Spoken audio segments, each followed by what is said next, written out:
morning and welcome to Mad's World.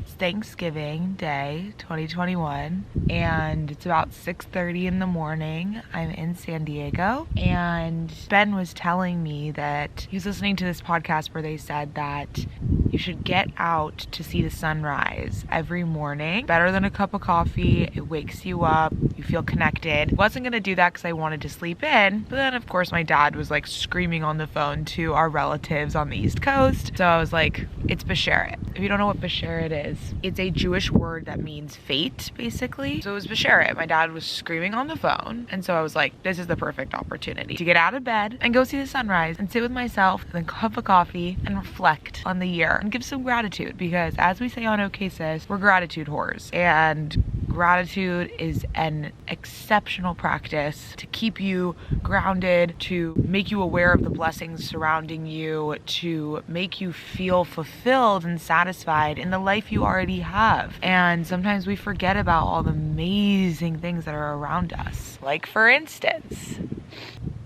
and then I told my dad I was coming out here to watch the sunrise. He's like, the sunrise is from back there. I was like, okay, well, I'm just like gonna go see the light. Like, Jesus Christ. My camera topples down. Sayonara. Who am I? I'm like a mountaineer. Since it is Thanksgiving, I'm gonna take some time to express some gratitude. Number one, I am grateful for my boyfriend. I know that's kind of a cheesy answer, but he has been an incredible support system for me, especially as I transitioned to working on CAMBER full time. So I feel extreme gratitude for him and his daily cheerleading that I get from him every single day while we're living together and while I'm on this journey. And then that kind of leads me to CAMBER. I am so grateful that this year I had not only the opportunity and the financial stability to make the transition to work on CAMBER full time, work on my dream full time, but I learned so much about myself,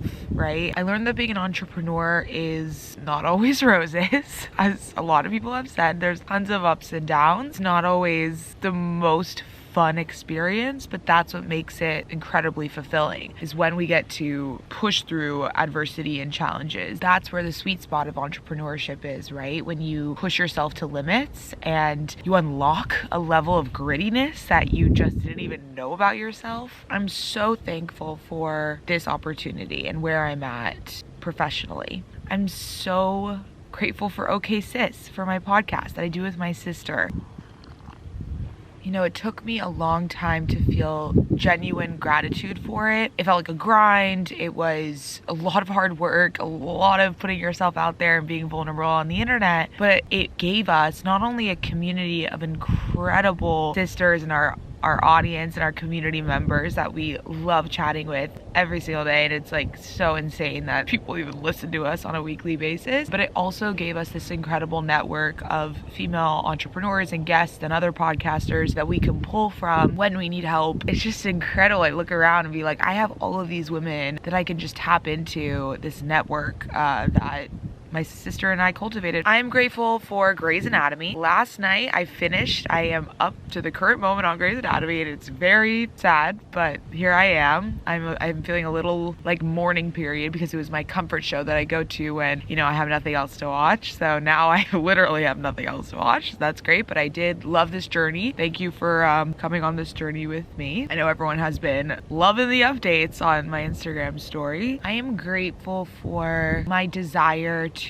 move my body, exercise, my drive to stay healthy in that way. I've always been in love with exercise. It's something I do for mental clarity, not necessarily for physique. It's something I take for granted that I would love to express gratitude for and to be proud of myself for. I'm grateful for romance novels. Duh. They got me through 2021. I mean, I just had such a delight connecting with people on the interwebs who are other romance novel enthusiasts, and they just brought me such delight and such joy this whole year. I think I learned a lot about that reading for entertainment and reading books that aren't like very highbrow or highly literary is okay. Like, it's okay to read books that are entertaining. You're still fucking reading. You're still having a good time. Who the fuck cares? I learned that about myself because I think I always went to reading for a way to nurture my brain and educate myself, which is great. Those are always, you know, great objectives, and I still do that with certain books that come along, but romance novels just taught me that I found such an amazing community. So you guys know I'm a community bitch over here. Oh, it's amazing what you can do when you're not hungover. I was gonna go out last night. Thank God I didn't, because now I have this moment with myself, with you, where we just take like a moment of stillness and just like recognize, like, holy shit, look at like these mountains. Like, I visited my grandma yesterday, and she's in a retirement home and she's not doing the best. You know, at first I was like, I don't really want to see her because I don't want to remember her like this. Like, this is not what I want my last memory of her to be. So glad I went, because she just reminded me to enjoy life and to enjoy, like genuinely let it sink in and enjoy, because she told me I had a great life. I had everything I wanted. I was never deprived of anything. I felt support, community, love every step of my life. And she was kicked out of Egypt for being a Jew and immigrated to this country, and she still had just this like incredible outlook on the way life treated her. And I said to her, you know, do you think that during life you actually enjoyed those moments, or are you now reflecting at the end of your life and seeing that you had it? She's like, no, in the moment, the whole life that I had, I was grateful, I was present, and I enjoyed every second of it. It's just so simple. She just had such simple pleasures, and it just made me realize how I tend to overthink things. And it's also OCD tendencies, and I'm not trying to downplay mental health and illness and things that I experience or anxiety experience about, you know, superfluous things. It was a nice little like perspective check, like, hey, let's enjoy this. Let's like sit back and enjoy this. My dad found me in the canyon, so we had a little gratitude moment together, which was, you know, very cute. So now I'm back in his garden. If you haven't watched his garden tour on my YouTube channel, it's probably the most popular segment and video that I've ever put on the internet. It's very silly, so I highly recommend you indulge in that. But I wanted to finish my thought. Okay, the sunrise is this way. I just wanted to send you off with one little wisdom or thing to ruminate on and think about. I was listening to an Ed Milet podcast, and yes, I'm now an Ed Milet fan. Took years, but here we are. And he talked about this concept called blissfully dissatisfied, where there's a difference between being happy and satisfied. A lot of overachievers, doers, people like yourself tend to think that if they enjoy the moment or celebrate their wins or feel proud of themselves, then they somehow will lose motivation, lose steam. It feels like you're not as goal-oriented in some way. It's something society has told us. I'm sure you felt it, right? It's like, if I take a step back and actually enjoy it, then I'm being complacent, or I am not as motivated as I thought, which is completely not true. You can be blissfully dissatisfied, so you can want to achieve more, have higher purpose goals, and have something that you're working towards, but you could be blissful in the process. I mean, it's enjoy the process, you know, enjoy the journey, not the destination type of rhetoric, which I have always tried to emulate in my life. When he said that, blissfully dissatisfied, it really stuck with me, this notion, because it's not mutually exclusive. You can feel bliss, and what you're robbing yourself of, and if you're just dissatisfied all the time, you're robbing yourself of dopamine, of serotonin, of things that are happening in your brain, these beautiful happy moments. And it's like, fuck is the point of life if we're not blissful through it? There's this misconception that if you celebrate your wins, then you're complacent, then you're egotistical, then you're not working towards the next thing, where it's like, let's fucking take a beat.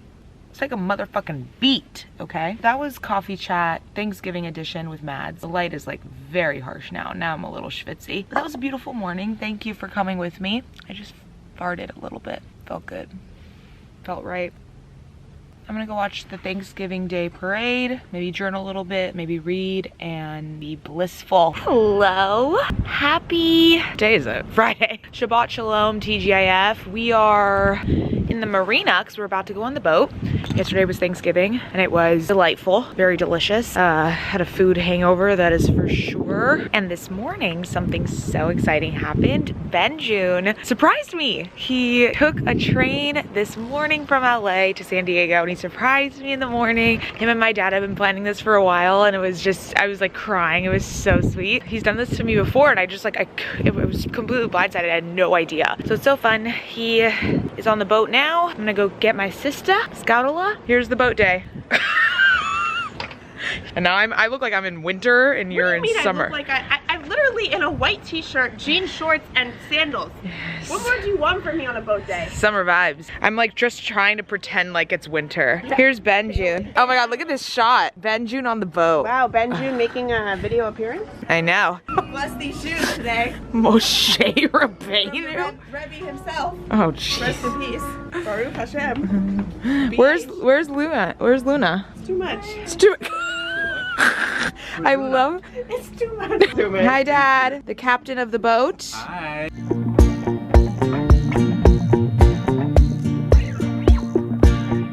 Here we are, ice skating. It's fucking chaos. It's mayhem over here. Head babe just like scurried forward. Oh, shit. Someone just fell. It's really hard not to laugh, but I feel so bad. Ah! Come on, let's go. Look how pretty it is.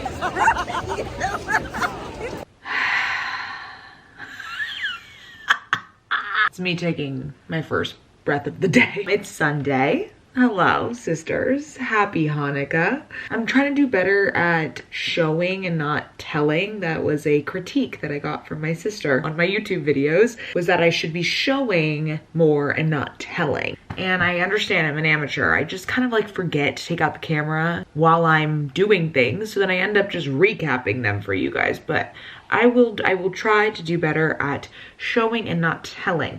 But here we are, Sunday. Scout and I just had a full OK Sis day. It was very fun and productive. We reshot our podcast cover art, which is really exciting. We haven't changed it in like 2 years or something, or a year and a half or something. So that was really exciting. So we did that in San Diego, and then we recorded an episode. We re-recorded our intro. We recorded ads. We did a whole like recording palooza, if you will. Now I just got back to my dad's house. It is the first night of Hanukkah tonight, which I'm very excited. I'll show you the home because he decorates it all for Hanukkah and it's super cute. And excited to eat some latkes, spin the dreidel, have some sufganiyot. Whole back-to-back Thanksgiving, Shabbat, then Hanukkah has been a lot on my body. It's been a lot on my liver. I'm excited to finally go home tomorrow to LA. But we have one more celebration to do. I will persevere. I'm excited. All right, so I'll show you more. I'm gonna take a little nap. Whoever said podcasting isn't hard work, never had a podcast, so. Okay, I told you that I would show you the Hanukkah decorations. So cute. This is when you first come into the house. This is the living room. Look how cute. He does this every year since I was a little girl. And then look at this. All the presents. Feels like Christmas. This is the fit. Let's see if you can see the whole fit. Hey, I'm about to go help make latkes. Pray for me. Let's hope they turn out great. I thought I'm doing it. Both of you can do it. Okay. Slowly lay it down and flatten it up. Now, when they're done, we're gonna put them up here. And I've got the oven going, so we're gonna keep them hot.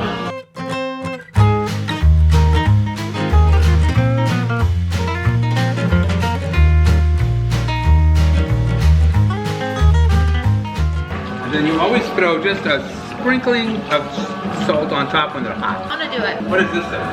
Lee El Mago del Fornelli. What the fuck does that say? I don't know, but it sounds important.